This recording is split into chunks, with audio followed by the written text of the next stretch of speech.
Good evening to all. Today we start the classes statement and also compare the Kelvin-Planck statement and the classes statement of second law of thermodynamics.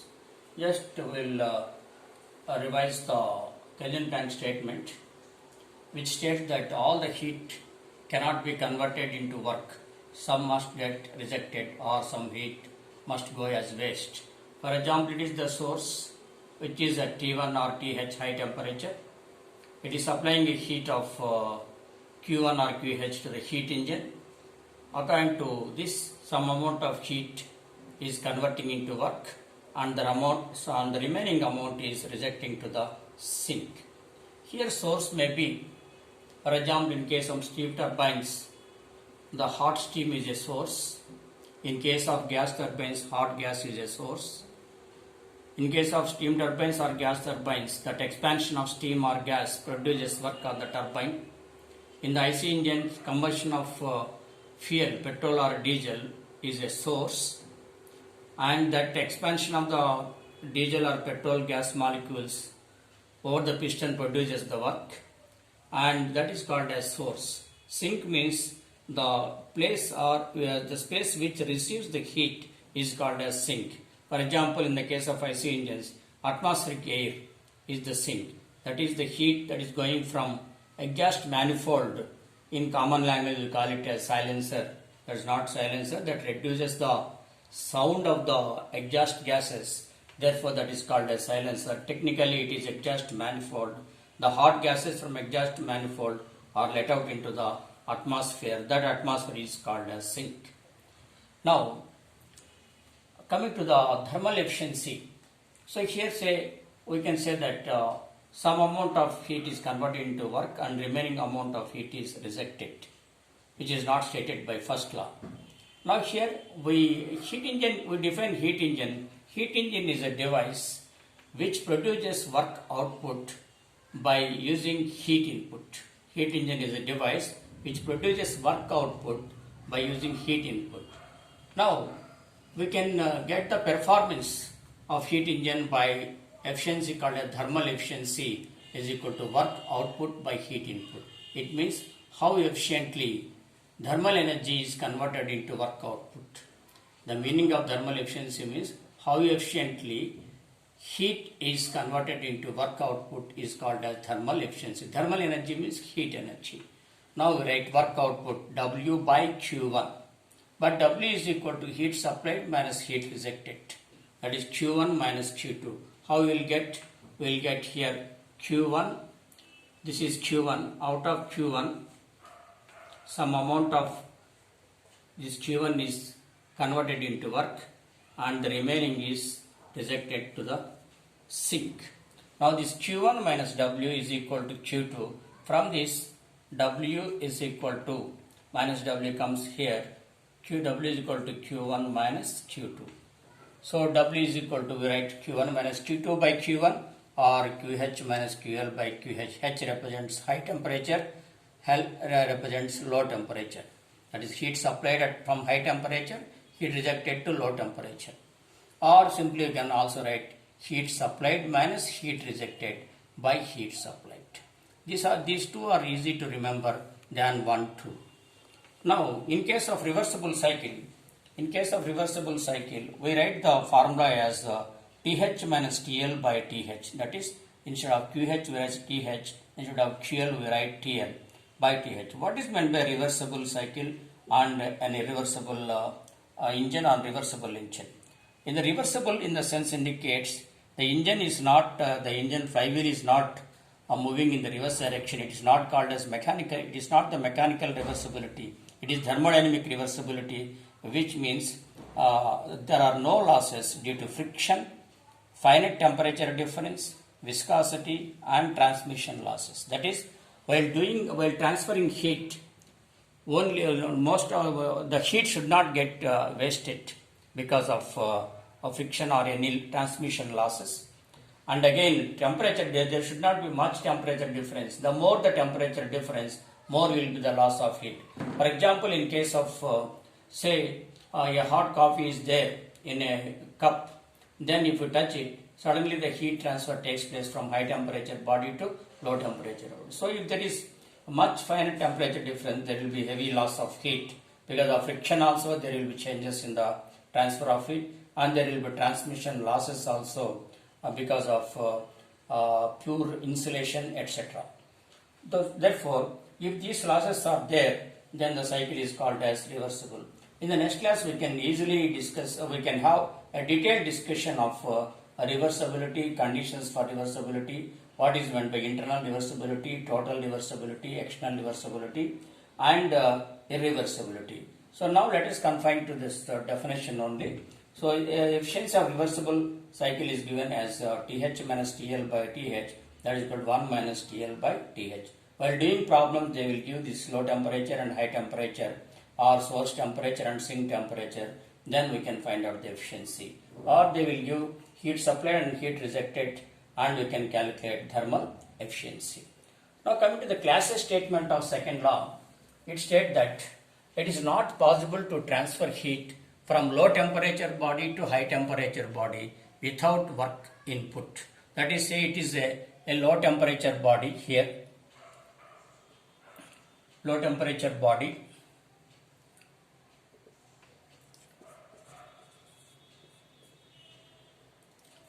and it is a high temperature body, T1 or Th, low temperature body T2 or TL, and it is at sink or it is at source. Now here,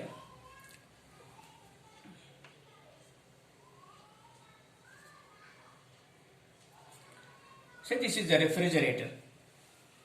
Now suppose here the heat, there are some products or bodies placed in the refrigerator, and if you want to cool the refrigerator, simply without using power or without using compressor, you cannot cool these products.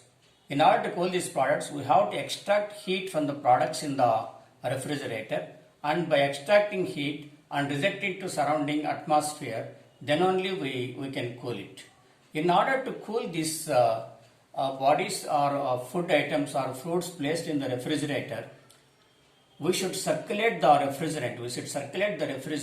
We should cool the refrigerant, and that cool refrigerant will absorb heat from this high temperature body, because heat naturally flows from high temperature body to low temperature body. In the refrigerator, if the refrigerant is very cool, that abstracts the heat from these products and cool the products, and then they will be cooled. Now, this circulation of refrigerant, this cooling of refrigerant is possible by the devices called as compressor. Circulation of refrigerant is possible by compressor, which gives the work of compression, and cooling is possible, that is cooling of refrigerant is possible by expansion valve. So they require certain work input. If the compressor is not there in the refrigerator, simply it becomes a box, it becomes iron box, and we cannot cool the products. What is the purpose of refrigeration or cooling? Because if the bodies are at high temperature, because of high temperature, chemical reaction takes place between the parts of the products or food items, and they will be perished or spoiled. In order to prevent that spoiling or perishing of the products, we have to maintain these food products at very low temperature. To maintain that low temperature or maintaining of this low temperature, to prevent the perishing or spoiling of items placed in the refrigerator or items placed in this device, is called as a refrigeration. So that cooling effect is called as refrigeration. So here we have to transfer the heat from low temperature products, and we have to reject it to high temperature area. Now to reject it to high temperature, then we should supply some external work. Now here work is the input in the case of refrigerator, and work is the output in the case of heat engine. In the heat engine, the work is the output, and in the refrigerator, work is the input.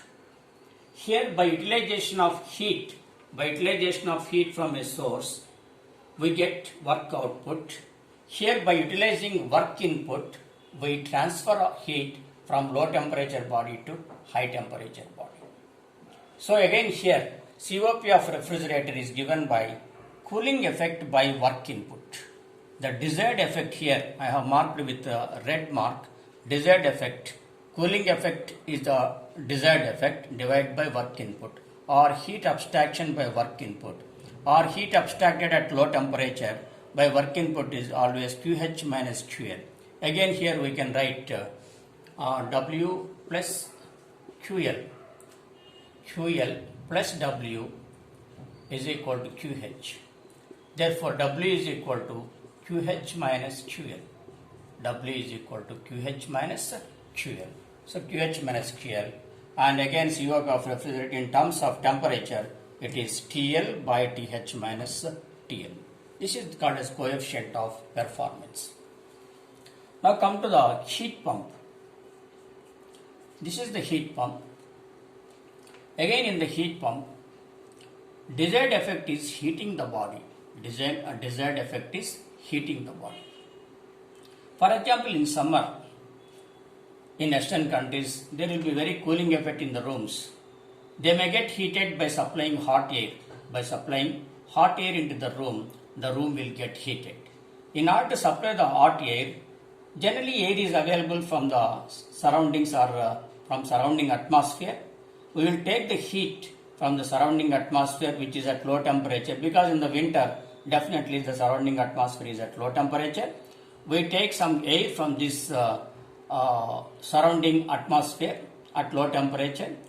By using some work, so for example some compressor, we can use a compressor, and by supplying work from the compressor, we can compress the air and we can increase the pressure and temperature. We can increase the temperature of air. Then we will get hot air. That hot air will go to the room. You can call it as room to be heated. Desired effect is room to be heated. How we are heating the room? By supplying hot air. How we are getting hot air? By supplying work in the form of compressor to the air, and by compressing the air and by pressing the air, we are getting hot air. With the hot air, the room will get heated. This is called as heat pump.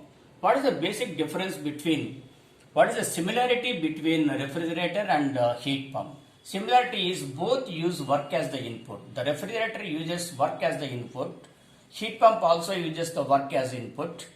But in the refrigerator, desired effect, cooling effect is the desired effect. Cooling or refrigeration effect is the desired effect. Whereas in the heat pump, the desired effect is heating the room is important. Desired effect is heating the room.